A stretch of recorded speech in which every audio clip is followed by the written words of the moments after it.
my being, everything. And now, oh, may it be to me, his lovely servant, as you have said. And then he was gone. Such a peace and warmth, such joy, she could not stop crying. Tears of joy and awe flowed down her face and robe.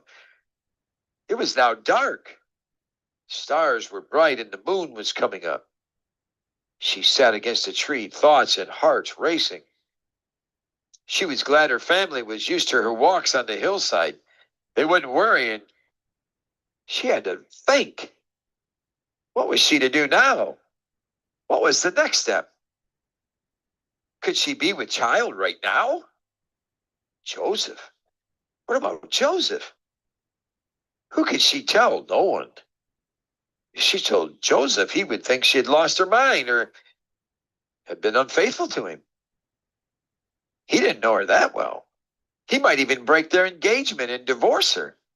Oh, how painful and joyful this moment was. She did not know what to do. Surely Adonai Elohim must have a way through all of this. The angel had said nothing was impossible with Elyon. Mother, dear sensible mother, how happy she would be if she could only understand, but she would never understand or believe this could happen to her daughter. How proud her Abba would be if only he could believe that he would be the grandfather of the Messiah. But there was no way he would believe. It would be impossible. Miriam confessed to herself she could hardly believe it was true, even though there was no doubt that all these things had just happened. Maybe she wasn't with child yet. Perhaps it was a prophecy and would happen in the future. He had said her relative, old Elizabeth, was already 6 months along with her child. That had to be a miracle, for she was too old to be with child. The wonder of it all was overwhelming. To think she would be the mother of the Messiah. She was poor and insignificant. Elyon must want to hide him from people for a while. Would someone someday point to her and say she was the mother of the Messiah? She sat on the hillside and cried and shared all her fears and joy with Adonai until she was so weary. Everyone be asleep now, and she could slip into bed unnoticed. As she started back to the house, she prayed for Adonai to lead and guide her.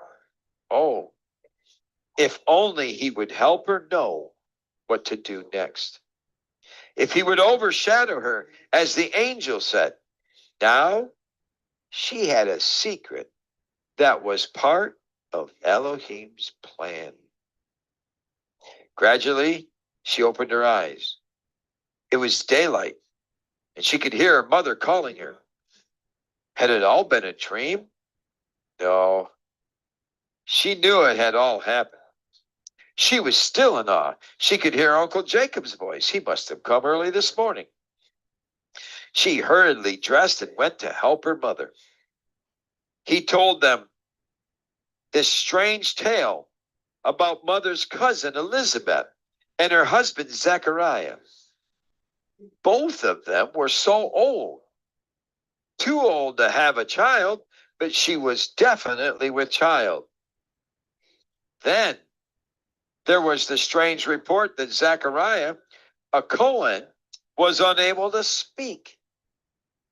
He could only write on clay tablets or parchments or use sign language to say what he wanted to say. Uncle Jacob said he wrote that he had seen an angel, and the angel told him they would have a special son. Shivers ran all over Miriam when she heard this. What a wonder it all was.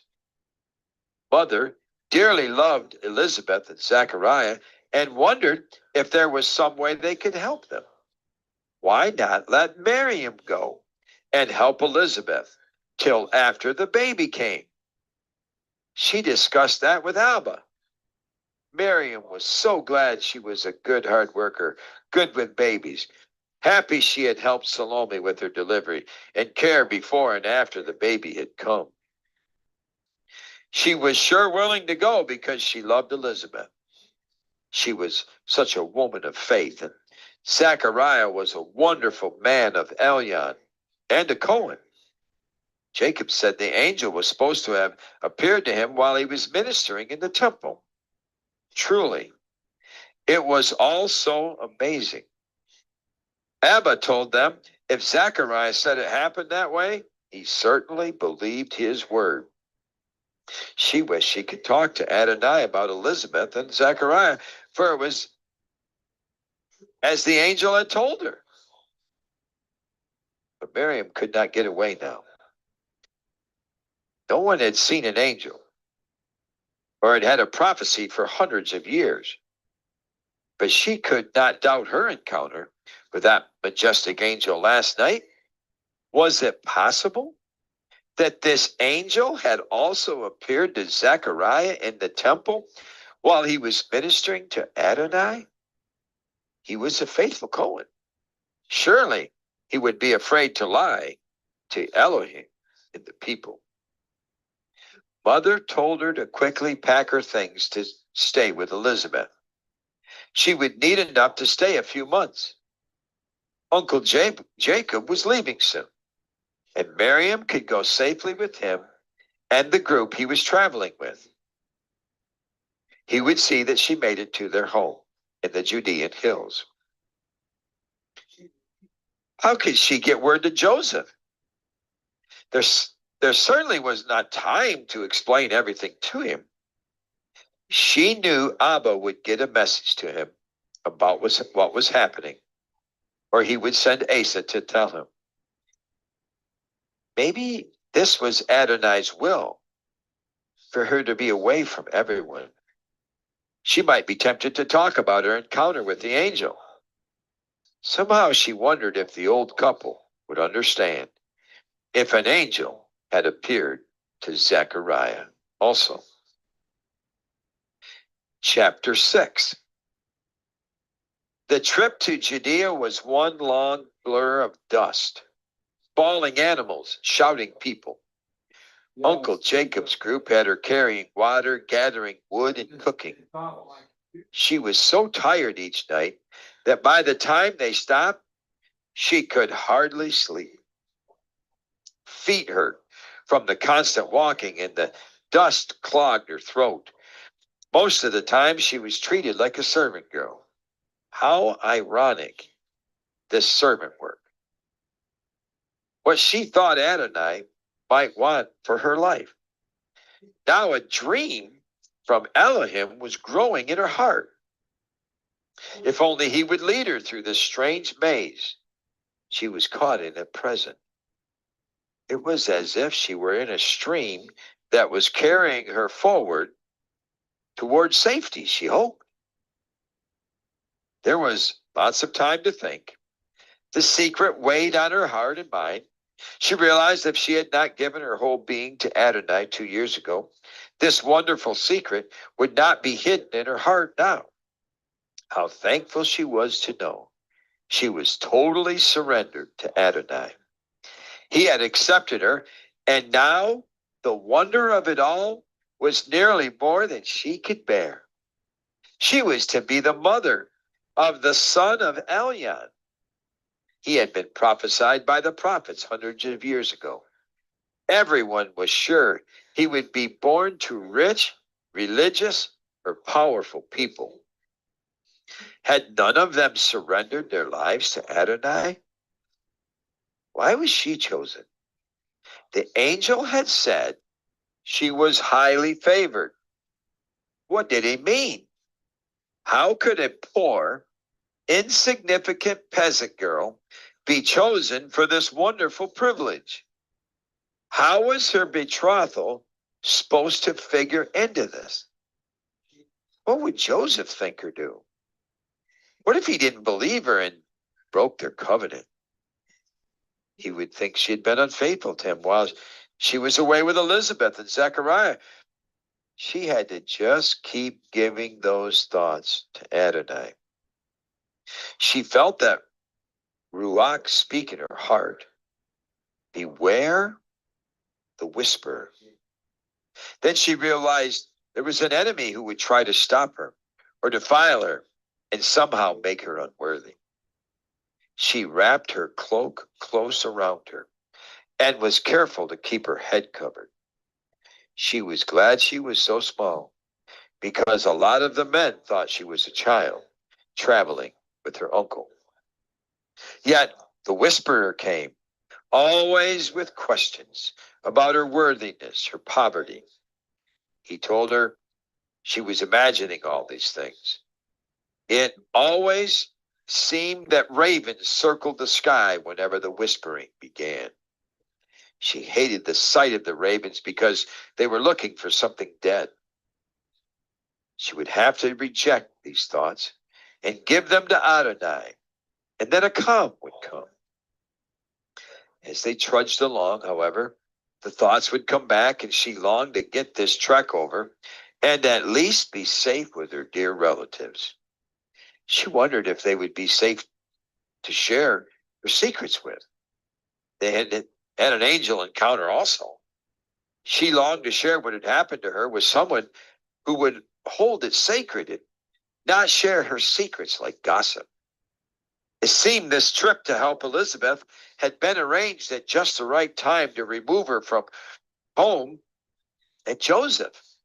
Surely Adonai had arranged that, for she had no time to discuss anything with anyone, especially Joseph. Whether he was going to be her husband and earthly Abba to this child was going to be his choice. Whisper would tell her he would not believe, would reject her, even divorce her, believe she had been immoral.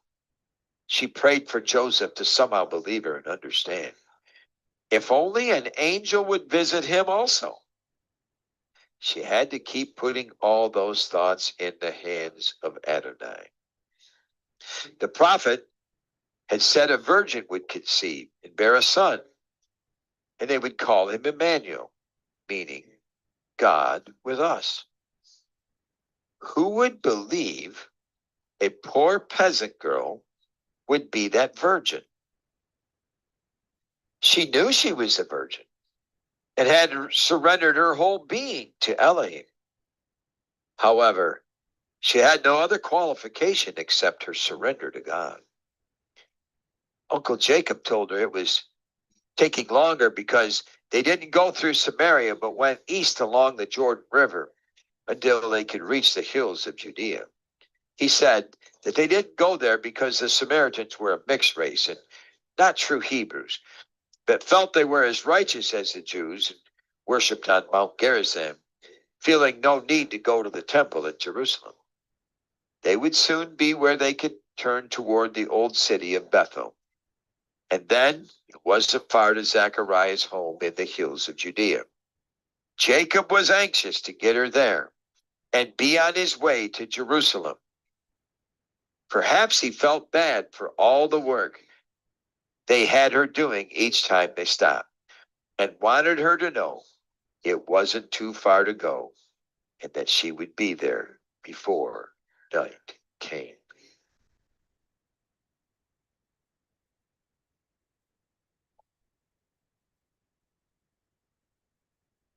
Chapter 7. Uncle Jacob said he didn't have time to stop and greet the elderly couple when they arrived. He asked her to explain them his need to be on his way. He had someone help her get her things to the door of their home and was already on his way. She knocked at the door, and when Elizabeth answered the door, wonderful, marvelous things happened. All of a sudden, that warm, glorious feeling, Elizabeth cried out with joy and pronounced a blessing on her, little Miriam. and on the child she was carrying, her child and God's. She called her the mother of my Lord. She said her baby had leaped for joy within her when she heard Miriam's voice, and then she cried out, "Blessed is she who trusted that there would be a fulfillment of these things spoken to her by Adonai."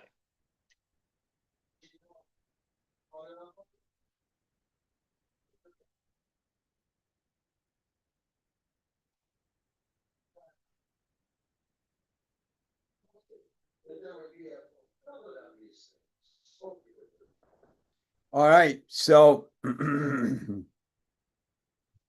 this is just a test to get everything going. But tomorrow night, we'll be live and we'll be reading my mom's book, The Secret. That's what this came from tonight. And this is a story about Mary, a fictional story about Mary that my mom, Ruth Mary Cottle, wrote a couple years ago, and God gave it to her. She did a good job as a scribe. So it's December 8th when you saw this test. Tomorrow night, December 9th, 7 p.m. on this YouTube channel, we're going to have the whole book throughout this week. I encourage you to come back. We'll put an ad up for you so you can know it's going to be here. It's a great, great writing of what possibly could have been the case with Mary. And then, of course, Joseph and Jesus. And it takes you all the way up till the crucifixion. It's a great book. And we've recorded it on audio a couple years ago. We're going to be playing the audio for you right here. So come and join us. We'll be on Zoom and on YouTube. Call you blessed in Jesus' name.